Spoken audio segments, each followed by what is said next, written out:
Hello bachcho, let's see this question, and the question says a chemical called dioxin has been produced as a byproduct of some chemical manufacturing process.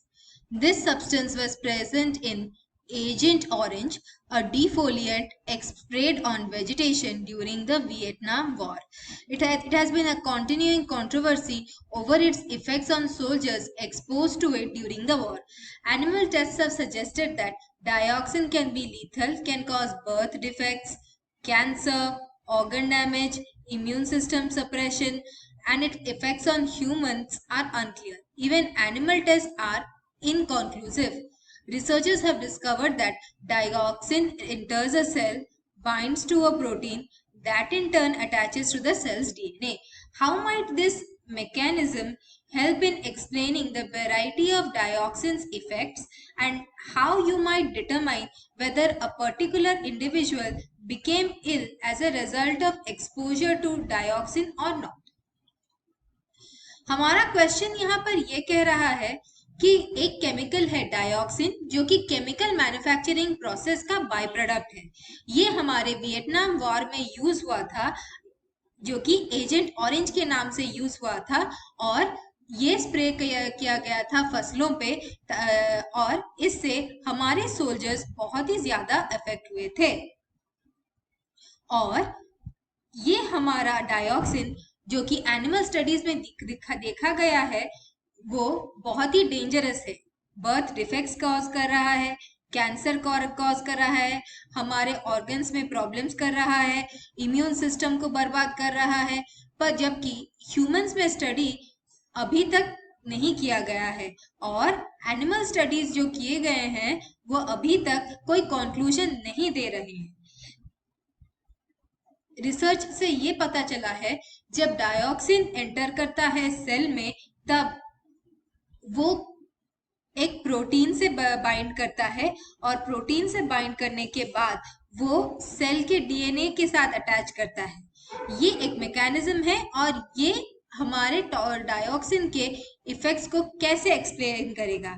हमें ये भी determine करना है कि एक इंसान में अगर कोई इलनेस आई है तो वो डाइऑक्सिन के एक्सपोजर से हुई है या फिर नहीं हुई।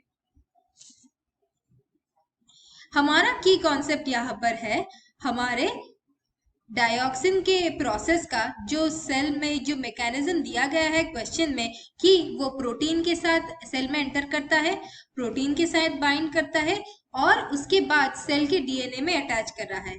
हमें ये मैकेनिज्म, ये हमारा की कॉन्सेप्ट है और की कॉन्सेप्ट हमारा सेंट्रल डॉगमा है हमारे डीएनए का। चलिए देखते हैं सेंट्रल डॉगमा क्या है। जब डीएनए से डीएनए बनता है तो ये होता है रेप्लिकेशन। जब डीएनए से एमआरएनए बनता है और मैसेंजर आरएनए जिसे कहते हैं तो ये होता है ट्रांसक्रिप्शन।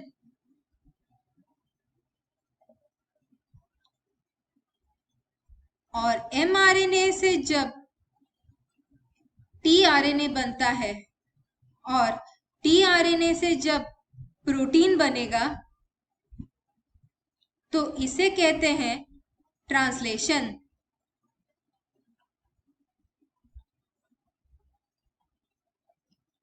ये है हमारा सेंट्रल डॉगमा डीएनए का। ये हमारा डाइऑक्सिन के मैकेनिज्म के साथ कैसे कोरिलेट कर रहा है। डाइऑक्सिन क्या कर, रिसर्च से ये पता चला है कि डाइऑक्सिन सेल में एंटर करता है, प्रोटीन के साथ बाइंड करता है और उसके बाद हमारे डीएनए से बाइंड कर रहा है। जब वो डाइऑक्सिन डीएनए से बाइंड करता है तो फिर ये डीएनए में ऑल्टरेशन करेगा या फिर डीएनए में चेंजेस लाएगा, जिससे हमारा चेंजेस आएंगे mRNA में, या फिर ट्रांसक्रिप्शन प्रोसेस भी फॉल्टी हो जाएगा, या फिर हम ये कह सकते हैं कि फॉल्टी mRNA प्रोड्यूस होंगे। फॉल्टी mRNA से फॉल्टी tRNA होंगे, और फॉल्टी tRNA से ट्रांसलेशन भी बिगड़ेगा, और जिससे हमारे फॉल्टी प्रोटीन्स बनेंगे, और फॉल्टी प्रोटीन से हमारे बॉडी में जो एंजाइम्स हो सकते हैं वो 3 प्रकार के रिजल्ट्स हो सकते हैं। या फिर एंजाइम नहीं बनेगा, या तो अगर बनेगा तो डिफेक्टिव बनेगा, या फिर बनेगा तो फिर बहुत ही कम क्वांटिटी में बनेगा।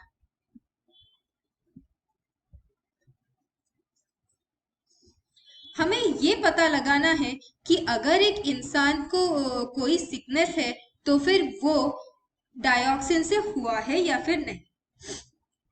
हमें उस इंसान का डीएनए आइसोलेट करना है और उसे एक और इंसान के डीएनए से मैच करना है जिसे ऑलरेडी डायऑक्सिन से अफेक्ट हुआ, ये एस्टैब्लिश किया गया है कि वो डायऑक्सिन से अफेक्टेड था और उसमें सिम्टम्स हैं। और फिर इन दोनों डीएनए को मैच करना है हमें पीसीआर से। पीसीआर यानी कि पॉलीमरेज चेन रिएक्शन। अगर सिमिलर रीजियंस मिलेंगे जो कि अफेक्टेड हुए हैं, तो फिर हम ये कंफर्म कर सकते हैं या फिर हम ये कंक्लूजन पे आ सकते हैं कि वो सिम्टम्स या फिर वो सिम्टम्स डायऑक्सिन्स के लिए ही हैं।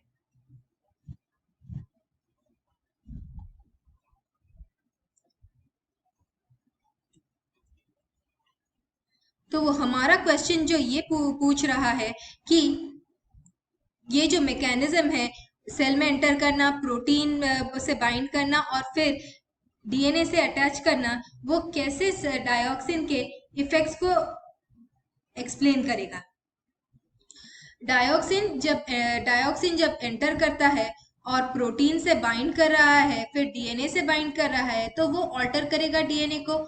ऑल्टर करने से फॉल्टी एमआरएनए बनेगा, फॉल्टी एमआरएनए से फॉल्टी टीआरएनए बनेंगे, फॉल्टी टीआरएनए से फॉल्टी प्रोटीन बनेगा, और फॉल्टी प्रोटीन से या तो फिर एंजाइम नहीं बनेंगे, या फिर डिफेक्टिव एंजाइम बनेंगे, या फिर लेस क्वांटिटी में बनेंगे। इससे क्या होगा,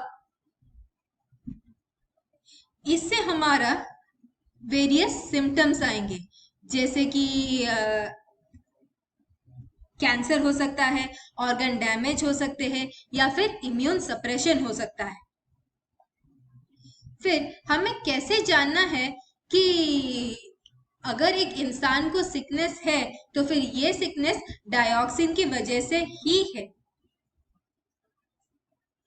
हमें क्या करना है, उस इंसान का डीएनए आइसोलेट करना है और उसे मैच करना है एक ऐसे पेशेंट से जिसे कंफर्म है कि डायऑक्सिन का एक्सपोजर हुआ है और उसे सिम्टम्स है। फिर हमें उस 2 डीएनए को पीसीआर में डालना है और या फिर पॉलीमरेज चेन रिएक्शन के थ्रू जाना है। अगर हमें सिमिलर रीजन्स मिलेंगे तो फिर हमें ये पता चलेगा कि ये जो सिम्टम्स आए हैं रिसेंटली वो सिर्फ डायऑक्सिन के लिए है। I hope you understood. Thank you. All the best.